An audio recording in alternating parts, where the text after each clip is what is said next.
be a sponge, and then bring the juice.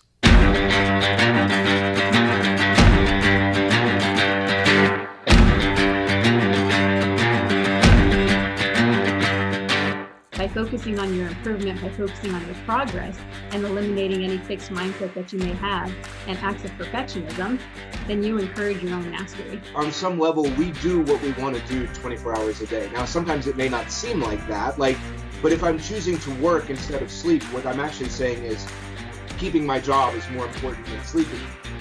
I'm tired of this. I'm tired of getting beat. What can I do to get over this hump? So mentally, that's when I kind of put that forefront, like, hey, it's either all or nothing. I like to put failure in quotations because I don't believe that failure is true failure if you're looking at it with the right mindset. The truth is, the journey to greatness is hard. It takes time, it takes effort, it takes focus, and every day you have to decide what you value, what you want to pursue, and what you want to achieve. And if you dig deep enough, if you push hard enough, we all have what it takes to be great. Welcome to the Edge of Greatness.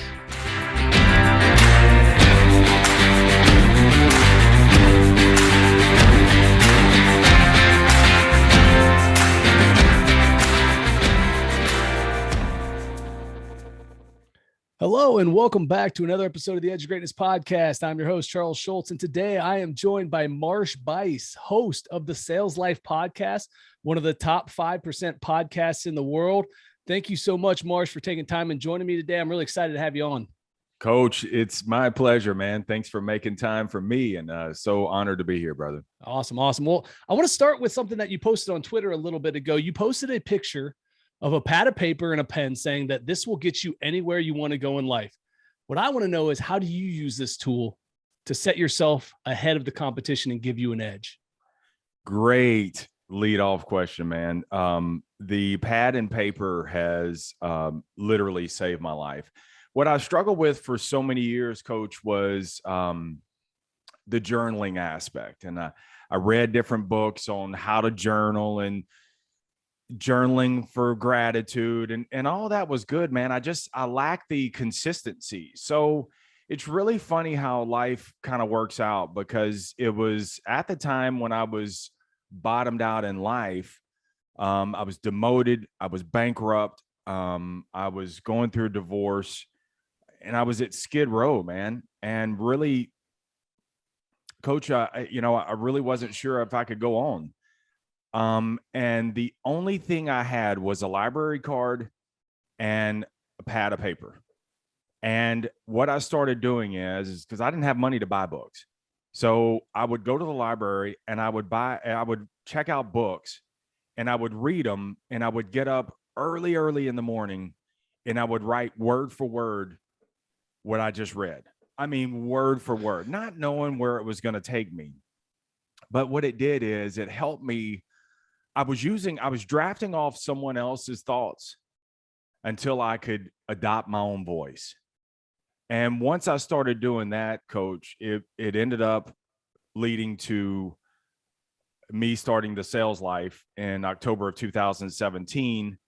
And the pad and paper at the time was the Anchor app, is when it just first came out, and it was free. I didn't need anything but a cell phone and some thoughts, and they only allowed 5 minutes. And 5 minutes, I learned that I could do it every single day. So it kind of tricked me into writing every single day, because I had to show up for a podcast every single day. And I realized 2 pages written on a legal pad was 5 minutes long. And so what that did is it made my thoughts more concise. I was able to channel my own voice, untangle some of my thoughts, and then share with the world as well. So that's why it's so important for me that means the world to me that you can start this question off, because whatever works for someone, if you will start off with a pad and paper, and just whatever it is, it's your pad and paper. I have kept every single one of my pads and paper. I got boxes full of them. But if you will do that, it will literally take you to any path in life that you want to go. It really sparked my interest, because for me, so next year, starting in June, I'll be 39. It'll be the 40th trip around the sun for me. And in my mind, I had this idea that I would journal every day of my 39th year up to my 40th birthday, writing down all the different things that happened throughout the day. One, to remember stories, but two, to spark that creativity of what I'm learning each day. And I wanted to turn it into something that would be kind of like a book type of environment where I would learn lessons for myself and share them with everybody. But I saw the pad and paper and I was like, man, that's just right in line with, I'm also reading Green Lights right now, which is all about, journaling and revisiting it. And I'm really enjoying that. And I wanted to know kind of how you did that and what you were using. And it was just, now you're 673 episodes into your podcast from that time. Yeah. That's pretty awesome. And it lines up exactly. That's why Green Lights is probably one of the top in my list of favorite books, because it lines up exactly with where I was going and where I'm heading. And it's just, sometimes, man, you come across books, Coach, that just are affirmations of what you're already doing. And so I don't know if I'm going to ever reference back to those pads of paper. Hell, I can't even read my handwriting half the time. But it's the fact that I put it there and it's there. And I can always come back to it. And I love that you're actually doing that process, because it's going to unlock some things, and you'll be able to reference back to some things later on in life that are just going to be like, all the dots are going to connect for you. Yeah, no, absolutely. And I think it's going to be a lot of fun, especially going through that next year. So awesome. The next piece I want to go to is, I also noticed that you were mentioning masterclass. I'm not overly familiar with masterclasses. Mm-hmm. For those of us who aren't familiar with it, can you explain a little bit of what the masterclass is? Because you were talking about listening to Metallica, and that's one of my favorites growing up. That's my jam, So yeah. I was curious, what is the masterclass? What is that all about? So masterclass is basically, it's a subscription service. I think you can buy it monthly or yearly. I buy it by the year, and it's the best of the best from all walks of life. Name a category and it's there. And you basically are sitting in with them, and the way they do it is so organic. It's not super scripted. It's formulaic, but they give space for the artist to go with it. And so what I like about it is it gives you the option to watch it on video, but you can also switch over to audio as well, which becomes more intimate. You and I listen to podcasts because the intimacy behind it. We're recording it because some people, that's what we like to do for the video. But the rest of the time when we're running down the road, we ain't watching it. But it's a very passive, intimate way of connecting with the artist. So they give you that option to be able to do so. But going back to what masterclass is, it's the best of the best. And I'm one of those people, Charles, I'm so curious in everything that I do that, Metallica is my jam. But what I really like is I like to see how the sausage is made, man. How do artists put things together? How are they able to tour 40 years later and they still like each other? And it's so interesting on how they wrote some of the songs, how they come up with their ideas. And it actually feeds back into what I do, and helps my creativity to produce the next episode, man. Yeah, no, awesome. I guess what's my next thing is and what made Steve Martin's your favorite? What makes it so special? It's probably there's that one hits home for me, because when I first read his book, I was really trying to get the podcast off the ground. I was really trying to save my life. And I had no idea a book like that from a comedian would have helped put those things together, but it put it in perspective on his rise to success, on how hard he worked. But then when he got to the top, Coach, it wasn't all what he expected, and he became a prisoner of his own success. And it's like, it's almost tragic. And it's like, oh my God. So it really put things in perspective that, okay, Marsh, you're at the bottom rung in life again, but that's not a bad thing. Mm-hmm. And always, sometimes we want to stay a rookie, right? In some things. And so, the masterclass really reinforced the book. And it also enlightened me on the fact that everything is material. If I were to take anything from that masterclass or from the book, Steve Martin says everything is material. what that means for me is that you have to be aware, you have to stay woke, and everything that you look at, everything that you hear, every conversation that you have is material to be used for the future. You said something very valuable in there, and it was we want to be a rookie sometimes. And I'm a big believer of being an expert beginner and striving for the expert level knowledge, but being hungry like a beginner and always craving more and wanting more, and not being so caught up in being the expert that you can't learn new things. And I think that's a big thing of like the rookie idea is, I don't want to necessarily go back to being a rookie where you're at the bottom rung, but I want to think of life through the eyes of a rookie where you're always just, trying to absorb as much as you can. So what I want to get to now is you do something with your show, and you do something on your website that really caught my eye, and it's the 10 C's. And I'm going to try to get to as many of them as I can in this conversation. I don't know if we'll have time to hit all of them. It depends on obviously where this conversation goes. But what I really want to start with is, where is somewhere that your curiosity has led you recently?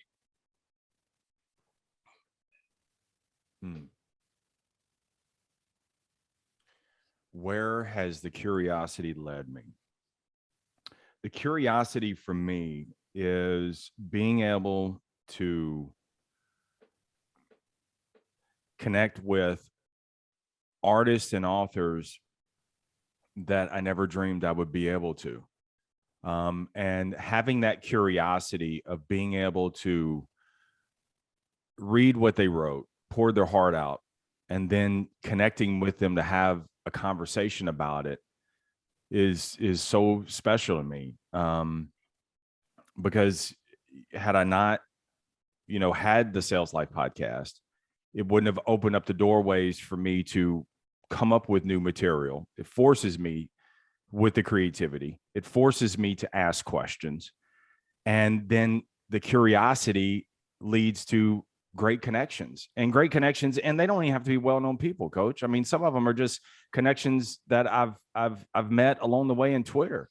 And I mean, you and I mean, curiosity. I mean, we post something about Brian Levinson, and all of a sudden we connect. We saw each other, but it didn't, and it's following. I'm just intrigued, man, on where the thread leads, and just pulling on those things every single day, and not knowing where it's going to lead, but understanding too that even if it doesn't lead, Coach, in the right, what you anticipated, it's going to be okay, because then you can adjust and pivot and go a different direction.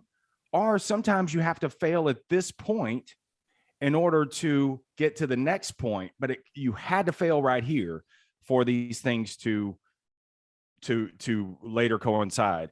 Now, I did, and I'm glad you bring up the 10 C's. I pared it actually down. The 10 C's was too much. Yeah. And so I cut it down now to 5 C's. The 5 core skills that you have to have in sales and in life. And the reason why I call it the sales life is because it's the only profession in the world that so closely mirrors life. 1 minute you're on top of the world, the next minute the world's rolling on top of you. And when life takes a shift on you, SHIFT, then you have to have 5 skills in sales and in life, which is communication, it's the curiosity, it's the creativity, it's the continuous learning, and then it's being able to be productively confrontational. Yeah, no, and I saw that you've pared it down a little bit. So there's obviously a little bit more importance on those 5. But I also love that you tied in that your curiosity led you to connections, because that was one of the original ones. But I think you've dropped that one now, right? So that's not necessarily one of the 5, but it's still obviously very important to you because it's part of your curiosity. And one of the things about what I do is I really want to be part of that connection piece. The connection piece is what obviously led me to reaching out to say, hey, let's have a conversation. I want to get to know you more. Yeah. And it was a curiosity and a connection not just one of them. Correct.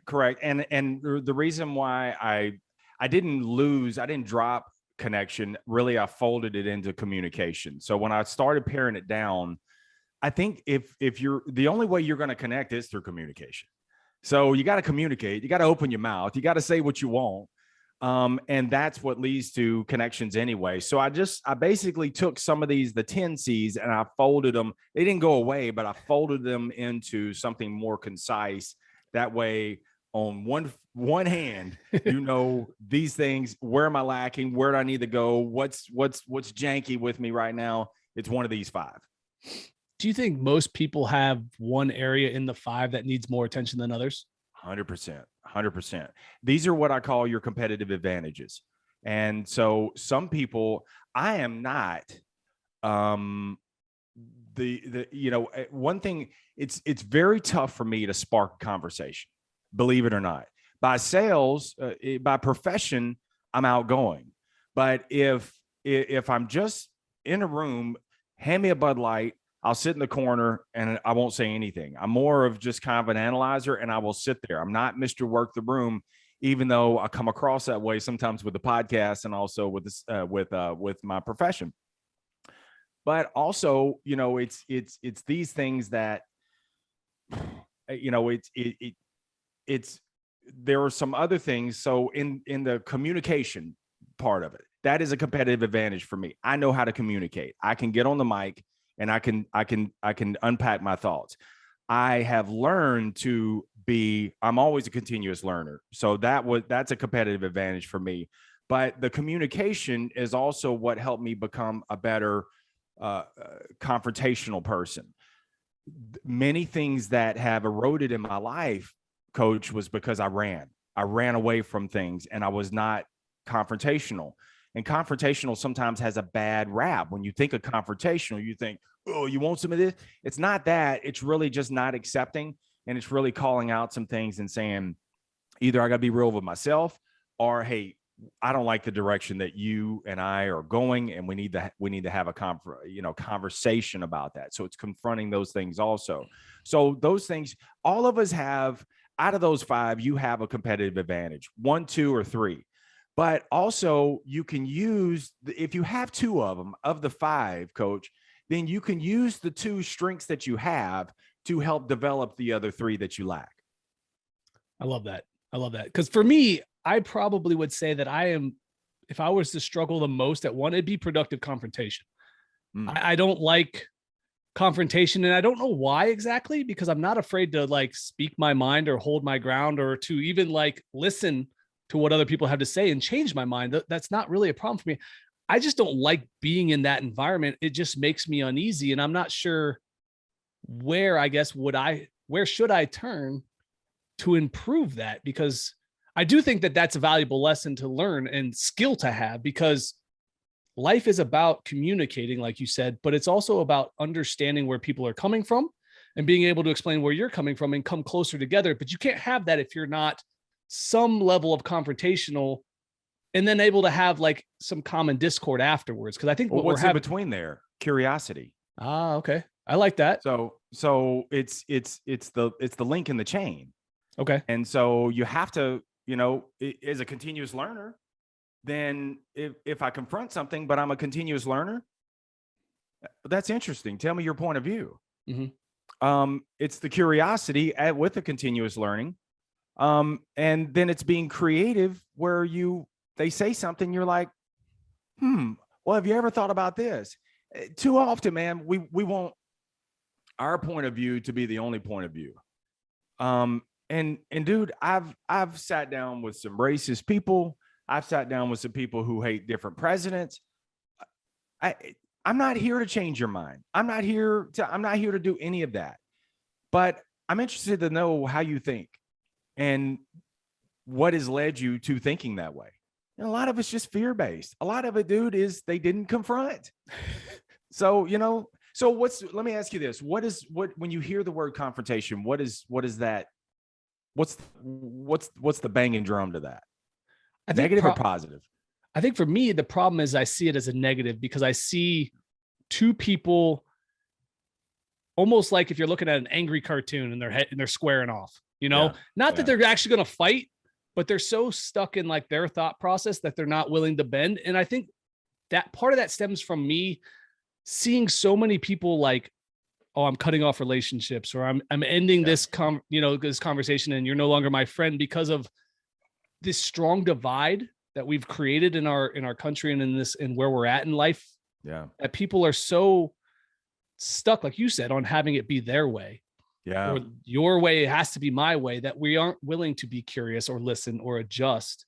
Yeah. That now I hear confrontation and it makes me uneasy instead of it being like a learning opportunity. Because when I played sports, I didn't mind confrontation. My coach would get in my face. I'd be like, yes, coach. Yes, coach. Okay, coach, I'll do better. And he had to confront you, right? Like he had to call you out and call you to the carpet sometimes, coach, and say, look, your mechanics are all wrong. Look, I made a decision. I pulled you out of a game. I put so-and-so in there because boom, boom, boom. You weren't doing this, and this. He had to have that, but you were better for it on the other side. He was a better coach because he confronted you. You were a better player because he confronted you. You, even though it was distasteful, you processed it and then you applied it going forward. And then, 100 plays later, you're like, you know what? Damn, you were right. Right. And I think that's the problem that we get into is we don't look at it that way. We look at it as, in this moment, I'm uncomfortable. You're being mean, even though it's probably coming from a place of love, because anybody who's willing to be confrontational with you cares about your growth. Yeah. Like they don't confront people that they don't care about. If you're doing something that nobody likes and nobody likes you, they're not going to tell you that to stop or to try to like change your direction. It's from a place of love. So how do we get more people to open up the doors of confrontation and be receptive to it? How can we help that process? That's a great point. And, you got to get worse before you get better to become the best. And so meaning you are going to have some conversation, some confrontation, and it's going to go horribly wrong. Don't turn back, clean up your mess. I've had, look, in my 24 years of selling, I've had some bad conversations, some bad confrontation. I didn't mean it, but it blew up all in my face. And one thing that I've learned is never leave on a negative note. So I blew up the deal for one reason or the other. And I had to stay in there to figure out how I can reshape it and then end up making a sale. And I'm using that as an analogy. And that's what we have to do. That means sometimes you got to go too far to you never know how you've never gone too far until you've gone too far. Sometimes you got to go too far, kind of make a mess of it, not in a bad way, but it just didn't come out right, or it came with the wrong tone. Tone is everything. And so you delivered it. It came out wrong, but in doing so, maintaining your curiosity, staying with it, don't bail out, don't flip anybody off, don't slam the door, stay in the pocket, stay in the tension, just like a quarterback does. They feel the pocket collapsing, but they stay in the tension and they find a way to go. It's the same thing we got to do, man, with confrontation. So we'll get better at it, but the only way you're going to get better at it is it's a muscle, man. You gotta flex it and you got to continuously work at it. And then when it happens again, you go right back into it. One thing that I have learned to do, Coach, is I don't let it fester. Like, I can't tell you, it makes it so much worse when you just let it layer and layer and layer. And before you know it, that's when it comes out wrong. If you can sometimes you need a little space. Sometimes you can distance yourself from it a little bit, figure out, okay, am I looking at this wrong? Okay. Or what are some different options? And then you approach it that way. Then what that'll do is it'll open up some different levels, open up some better conversation. And it really it deepens the relationships as well. Yeah, no, I love that. I think that's the perfect way of looking at it. And I love the analogy of being in the pocket and staying in there when the pressure gets on and looking for your avenues to escape instead of just bailing out and starting to scramble out of it. Look for your options. There's something available. You just have to be patient in that spot of uncomfortableness, So man. What would you say your communication superpower is?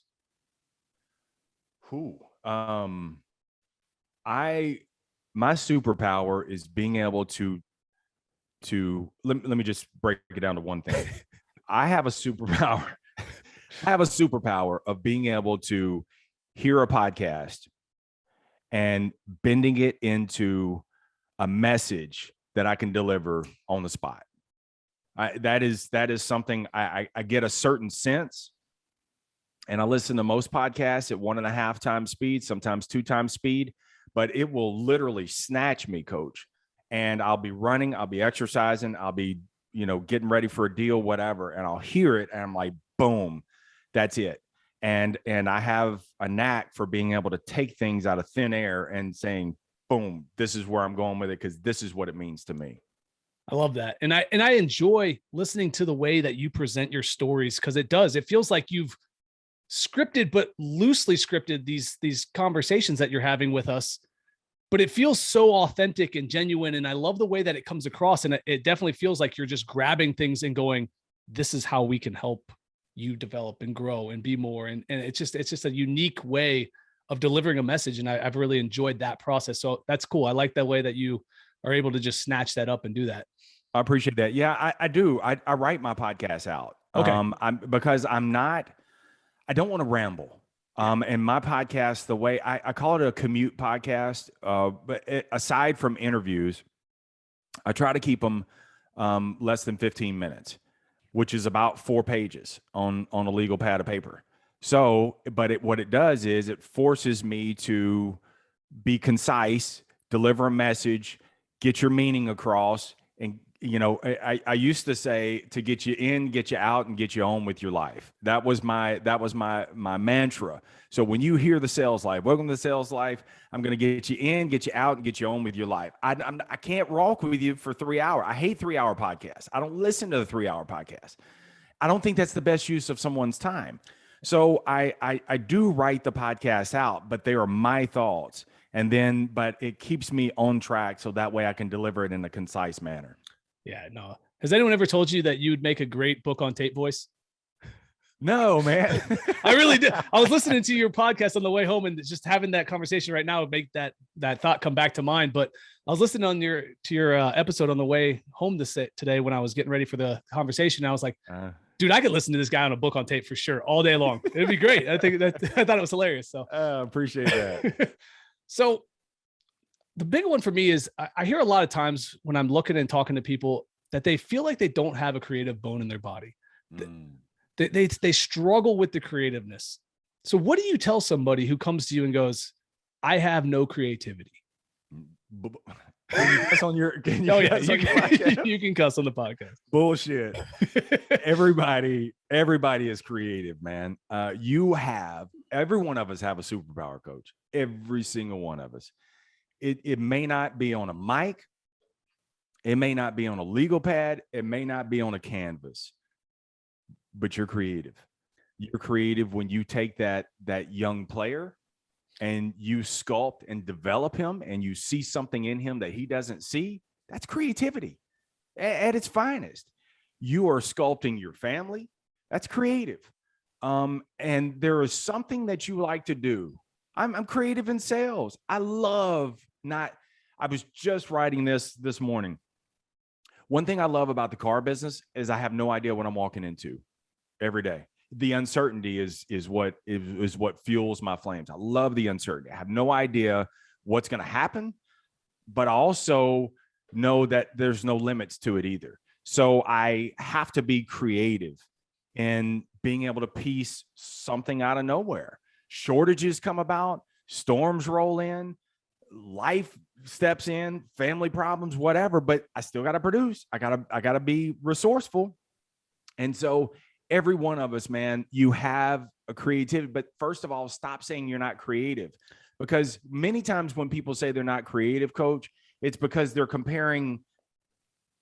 looking at someone else and they're saying, I'm not like that guy. No, you're not. But you can see what's available. That's what works for them. What works for you? And if you will just look at yourself and say, what are some things? Let me scratch that. Ask yourself this question. What is the thing that you can do that is very difficult for someone else? Okay. So let me take my buddy Joe Ferraro. So he and I were talking one day. Joe is the master of interview. I love the way he unpacks. I love the way he walks with these high-powered guests. Amazing. And, he and I were talking one day, and I'm like, dude, I wish I could do that. It's just, I just don't have it, and he was like, I couldn't do what you do. The solo podcast, and to do 600-700 of them as a solo. He's like, Marsh, I don't think you realize how difficult that is. But I'm using that as an analogy because there is something that you can do that if you told somebody else, they're like, bro, there's no way I couldn't do that. There's your superpower. There's your creativity muscle right there. Flex it. Yeah, no, I love that. And I love the fact that you brought up Joe, because me and Joe, I love Joe. I think his show is fantastic.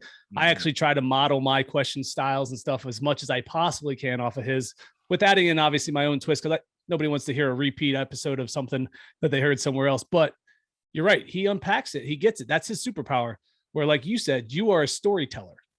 You are able to take other people's ideas and thoughts and turn it into this incredible story that makes sense. And then people are drawn in and go, man, I could do this. I feel inspired after I listen, like, all right, how am I going to attack the day to day now that I've got this lesson? Where with him, I'm like, dude, that question, oh my God, he went so deep. Oh my God, this is incredible. And that's the thing, is that everybody, like you said, we all have some kind of creativity power. And we just got to stop looking at everybody else to make it ours. Yeah, but isn't it interesting? Like when I listen to you, I hear remnants of Joe. And so what's beautiful about what we do, Coach, is we geek out on it because we're pulling threads and fragments of all kind of different styles. I listen to probably 20 different podcasts, and out of those, I get 20 different styles that actually I can sprinkle in to my creative work. And that's what's beautiful about what you do is when I listen to you, you're a great storyteller. You bring it with meaning and you ask great questions, man. You're able to pull things, and make people be like, up and to the left, where you got to sit there and think about, well, I wasn't ready for that one. Great job, man. Oh, thank you. I appreciate that. I really do. So moving forward here, what I want to do is I'm a big believer that failure is a crucial element of our development as a person and becoming the greatest version of ourselves. It's something I almost actually started the brand Forged by Failure, or Fail Forward is what I was going to go with, but it was already taken. So I ended up going a different direction. With your sales experience and your life in sales, how has that impacted your relationship with failure? Failing is a process. Failure is an identity. Don't make it your identity. Failing's part of it. I'm fortunate because I work in a business where I go to work to fail every day. There is very few professions that you wouldn't coach, or you wouldn't be coaching very long if you had an 80% loss record. No, right? No, you're out of there. But you're like, hey, I'm learning. Yeah. But I work in a profession where I purposefully go to work every single day, and 80, 90, sometimes 110% of the time I fail, but it forces me to come back to it. It's impossible to stay undefeated, yet and we know that, yet why do you think it's possible to stay defeated? You're not. You won't stay this way. It's you just got a bad shoe. Some days, man, it's your day in the barrel. But the failing aspect, man, that you got to understand is Seth Godin, who I love. He has so many one-liners. He has a thing that he says, if I fail more than you, I'm winning. Period. Amen. Hallelujah. All rise. And that's true. If I fail more than you, I'm winning. So here's the thing that you got to look at. It's a show up. So if you fail and you're failing, then the next man, most people turn back. It's the 3 Ps. They personalize it. They think it's permanent, and they think it's pervasive. They think, oh man, I'm getting picked on, I'm getting all that. Okay. They personalize it. They think it's pervasive. So just because you had a bad day at work has nothing to do with your pipes bursting at home. Yet we think it's OC. I mean, it can't. And so, and we think it's permanent. You think it's going to be forever. It's not. It's just, if you fail more than the next man, you're going to win, but you've got to be willing. It's a willingness to fail. And it's showing back up time and time and time again. I mean, dude, the podcast, we fail every time, don't we? I'm sure you go back, Coach, and listen to some of your old episodes, and you're like, the podcast that you and your buddy did that you launched today. And you were talking about, man, I listened to some of those, and he was saying, look, your delivery, I got it. You and I are friends, but your delivery is different now. but it was part of failing, man. You had to do that, right? And because you did that, that's why you've come out with even better episodes every single time. It's a momentum thing. I wonder how much of it do you feel is a mindset thing, and being able, because you mentioned before, like we have this ability to go, oh man, I'm failing right now. Oh no, now this is happening to me because I'm failing right now. And then that's happening because I'm failing right now. And we just kind of pile it on, just kind of like, when we have like those like bad days of threes, I ran out of gas on my way to work. Oh, my tire's flat. Oh, what's the third thing? And you keep looking for it. And eventually it shows up because our mind goes, something bad is about to happen. Yeah. So Trevor Moawad in his book, It Takes What It Takes, God rest his soul, man. He said, stop. It's the four S's. Stop saying stupid shit. And, he has some statistics in the book that basically what you say is, I think what you say is 10 times more powerful than you think. But when you add negativity to what you say, it becomes like, I forgot what it is, like 37 times more powerful. So, and I'm constantly catching my salespeople. I tell them, even though you think it, even though you feel it, do not say it. Cause they'll say, man, I mean, I can't even sell, I can't do anything. I can't make this sale. I couldn't buy a sale if I wanted to. And I tell them, shut up. Why would you talk about things that you don't want to have happen? So you could think it all day long. Just don't give life to it. Stop negotiating with yourself. Stop woe is me. And it's a narrative thing, man. It's the narrative that you go on and on and on. But you can stop those voices or actually turn those voices down if you take action. If you're taking action in the right direction, then you don't have time to sit there and bang out negativity to yourself because you're doing something else. It's when you sit there and you park in a chair, in your car with a Bud Light, whatever, not in the car with a Bud Light, but you know what I'm saying? So, but it's when you do those, when you park, that's when, man, those voices get louder and louder and louder. And then what you do after that is reinforcing it, or it'll help cut it off. No, I love that. I think that's perfect. And it's funny is that the more we're talking, the more I see that the sales for you really represents the sports life for me, and how my baseball career, obviously you're going to fail. I failed 70% of the time, right? Mm-hmm. Sales, you're going to fail, but it's about showing back up. It's about putting in the reps. It's about doing the work to get the result later. I mean, you can't get the result now. You have to build that momentum and you have to work towards it. So talk to me a little bit about how do you remove your emotions from a negative outcome? Individualize it. Don't personalize it. Okay. Tell me more. When you personalize it, then what you're doing, coach, is you're attaching an identity to it. When you individualize it, it's a solitary moment. It happens. Okay. You didn't get the promotion. You didn't get the job. The customer didn't buy from you. Individualize it. Okay. It's one application. It's one promotion. Is this the only job? Okay. She's not going to go out with you. She said no to the marriage. Okay. Individualize it, man. And so don't let it be like a dryer sheet and attach it to your body. And that's what we do is like, oh my God, this thing's attached to it. No, man, it's just part of it. It's part of the growth, man. It's just, and believe me, I'm sitting here talking smack. I go through it too. I get into the personalization. So I ain't got it all together either. Me bringing a voice every day that I can to the sales life is what helps me calibrate. It's what helps me individualize the moment. I can kind of make fun of it. I can share my thoughts, but it's therapy for me.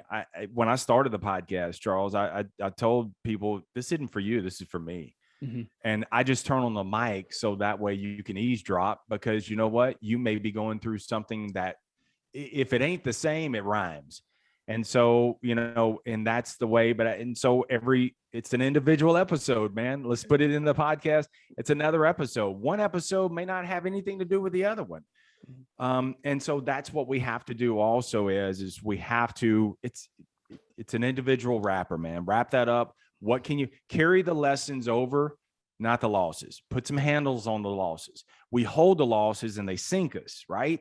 And if I hold on to a loss and then you add another loss to me and another loss and another loss, before, dude, I'm buried. But if I handle it, I take the loss, just like what we had to do, in games, right? We got our ass handed to us. But what did we do? We had to take it. We watched the game film. We owned it. This is where I went wrong. We put some handles on it. Next play, next game. Yeah. No, I love that. And I love the individualized part because, and the fact that you were able to say, like, you're still working through, because I am too. And that's the hard part about doing a show like this is I don't want to present like I have it all together and I've got it all figured out, because that's not the idea. Yeah. And I'm doing this to learn. I'm doing this to grow. And the only way to do that is to find people who have been through it, who are working to build from it, and then applying it yourself. And I think that that's a perfect way of answering that question is, I have these thoughts, I have these ways of doing it, but I still battle with it myself. Like, I might know what to do, but my emotions are still strong sometimes. And they go, sure, yeah, screw this. I'm not doing what I'm supposed to do. I'm going to be angry. Sure. So, but you know what? I would venture to say too, Coach, that you're vulnerable enough to expose that too. You'll probably get on with your listeners and say, bro, I didn't have a good week. Mm-hmm. And, that's what's important for me. When I launched a podcast, I was first Mr. Fix It. Let me tell you, blah, blah, blah, blah, blah. No. And then I was like, no, I'm not doing this. It's inauthentic. My life is jacked up. And if you're going to share the stars, then you're going to share the scars also. And so I've told everybody everything. Like there's, I've been demoted. I've been bankrupt. I've been divorced. And I wanted to end it all. I've been in so many different areas, but guess what? I'm still here. And you know what? And that's why I have a never settle mentality. That's what the sales life is all about. It's never settling. Keep selling, meaning selling is not a profession. It's a life skill. And so it's a fluid motion. And so everything that you want to achieve in life, you got to sell your way there. You got to sell your ideas. You got to sell through the defeats. You got to keep going. And that's what that's all about. And that is so important that, that we, it's a big responsibility what you and I have. Because we are behind a mic influencing a lot of people. But we will help a lot more people when we're the first ones to raise our hand and say, bro, I don't have it all together. Yeah, no, that's a big part of my my book I've got coming out is telling stories of how I've learned to get to this point through my failures, through my shortcomings, through my lessons and things like that. Because I think that's a valuable thing. I think you're right, is that I wish our leaders didn't act like they didn't ever make mistakes. I want our leaders to own mistakes, say, I'm learning through it. I won't make that mistake again. I think that's an important part is, can we develop the skills to learn from the mistakes that we make and the failures we have to become a better version of ourselves each and every time we take the field, make a sale, make a presentation, whatever it is that we're doing. Are we better tomorrow than we were today? Well, people gravitate toward that too. And congratulations on the book. Was it February 8th? Yeah, February 8th. It's coming soon. Yeah, cool. Yeah, I'm looking forward to reading it. So people gravitate toward that, man. They gravitate. Look, I like TD Jakes more than I like Joel Osteen when it comes to ministry. Joel Osteen, and no shade on those who love Joel Osteen. I can't rock with him because he's too fluffy, floaty. Oh, it's good. Everything's going to be fine. And TD Jakes will tell it like it is. You stink. You're nasty. You messed up. But he'll call you out and he'll cut you up a little bit. And that's what you got to have, man. Sometimes but people gravitate toward that, and people will gravitate towards you if you're one of those people. You don't have to tell them everything in life, man, but you do have to keep it real and say, you know what, that last decision I made, bro, I screwed. I've done that many times. I said, you know what, I'll call my salespeople in and say, look, I didn't make a good decision on it. I should have done this. I apologize. I'm gonna get it right next time. And that's the end of it. Versus, and hiding behind your title. Well, that doesn't do any good. All it does is it just breeds more cynicism, and you get in this ivory tower, man. And so I 100% agree with you on that, man, that people should keep it real. Mm-hmm. And it's all a part of growth, and you'll build a bigger following through leadership doing so. No, absolutely. And Marsh, thank you so much for taking time with me today. I want to wrap up by giving my listeners a chance to connect with you. So where can they find what you're doing and be a part of what your journey is going on now? Well, thanks, Coach, for having me on, and thank you for the great conversation. You can go to marshbuice.com. That's MARSH. It's Bice with a B, UICE. It's pronounced, it's spelled like juice, but it's got a B in front. So I'm active on all the Twitter, or I'm active on all the socials, but Twitter is where I really like to hang out because I like the conversation. But you'll see the other links as well. And if you go to the website, you'll see, over 1,000 posts. And so if you like to read, you got the blogs there, you have the YouTube channel. It's got about 400 or 500 videos on that. And then you have, we're banging on 700 podcast episodes as well. So hopefully you can find something there that will help you. And in the bottom right is a mic. And that's a direct link from you to me. And so if there's something I can be of service and help you with, I'm no hair, but I'm all ears. So I'd be glad to help. Oh, no. Awesome. I really appreciate it. I'll make sure all that ends up in the show notes so all my listeners can get access to you. It's been an absolute pleasure. I really have enjoyed this conversation. It was great. So thank you again so much. Appreciate you, Coach. As always, guys, keep reaching for the stars. Fall flat on your face, but remember, whenever we fall, always get up. Thank you for joining us today on the Edge of Greatness podcast. If you haven't yet, please take a minute now to subscribe and review our show. Join us again next week as we continue to dig deeper into the key components of greatness. The path to greatness is never linear, so remember to keep pursuing greatness no matter what. Keep stretching your abilities, reach for the stars, and fall flat on your face. But remember, no matter what happens, whenever we fall, always get up. Until next time, I'm Charles Schultz, and this was the Edge of Greatness podcast.